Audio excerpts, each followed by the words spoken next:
చెప్పినటువంటి కుల సమీకరణాల రీత్యా కూడా అటుకు వేసేసేటువంటి అవకాశం ఉంటుంది. ఆ విధమైనటువంటి ఫెచ్చింగ్ అవతలకి ప్రయోజనం అవుతుంది. అందుకనినే ముందే అనౌన్స్ చేసి పడేసింది వైసీపీ.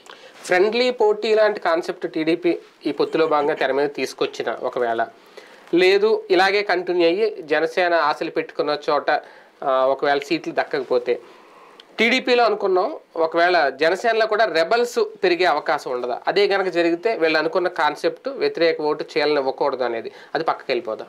ఉంటాయి ఖచ్చితంగా. నాకు తెలిసి 30-40 సీట్లలో వీళ్ళన్నా రెబల్స్గా ఉంటారు, వాళ్ళైనా రెబల్స్గా ఉంటారు. అంటే టీడీపీ ఉంటే ఉండొచ్చు, జనసేన కూడా ఉంటారా అనేది నా ప్రశ్న. వాళ్ళు ఇండిపెండెంట్గా పోటీ చేస్తారు. రెబల్స్ అంటే అంతే, తెలుగుదేశం తరపునైనా వాళ్ళైనా. అవును. అది ఏంటి అంటే అక్కడ అవతల వాళ్ళ ట్రీట్మెంట్ని బట్టి ఉంటుంది. ఇప్పుడు సీట్ రానప్పుడు సీటు పొందినటువంటి వాళ్ళు రెండో వాళ్ళని కన్విన్స్ చేసి అవసరమైతే కాళ్ళ ఎళ్ళబడి మాట్లాడి సర్దుబాటు చేస్తే ఓకే.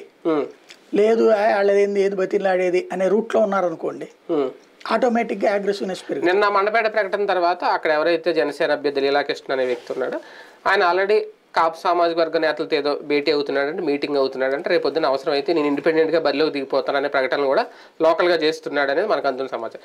అది అక్కడే కాదు, అలాంటిది అంటే నేను మిగిలిన జిల్లాలు తెలియదు కానీ గోదావరి జిల్లాలో మేబీ జరిగే అవకాశం ఉంటుంది అనేది ఒక అంచనా. అంటే ఇలాగే కనుక ప్రకటించుకుంటూ పోతే అప్పుడు ఏంటి పరిస్థితి?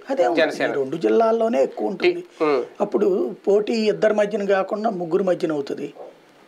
అప్పుడు ముగ్గురు మధ్యన అయినప్పుడు ఓట్ల చీలిక ఎవరు ఓటు చీలిపోతుంది అప్పుడు. అదే ఇప్పుడు వీళ్ళకి రావాల్సిన ఓటు వీళ్ళకి చీలినట్టే కదా. అదే టీడీపీ ఓటేం చేయలేదు కదా, తెలుగుదేశం జనసేనకి రావాల్సిన గండి పడుతుంది కదా, గండి పడుతుంది కదా, సహజం కదా అది. ఆ ఓటు బ్యాంక్ ఎట్టి వెళ్తుంది. అందుకనే ముందు దానికి ఓటు బ్యాంక్ ఎట్టి వెళ్ళదు, వాళ్ళకే వెళ్తుంది. ఆ రెండో వాళ్ళకి ఇండిపెండెంట్ గా ఉన్నారు కాబట్టి వెళ్తుంది. అవతల వాళ్ళకి 15,000 ఓట్లు వచ్చినాయి, యువతల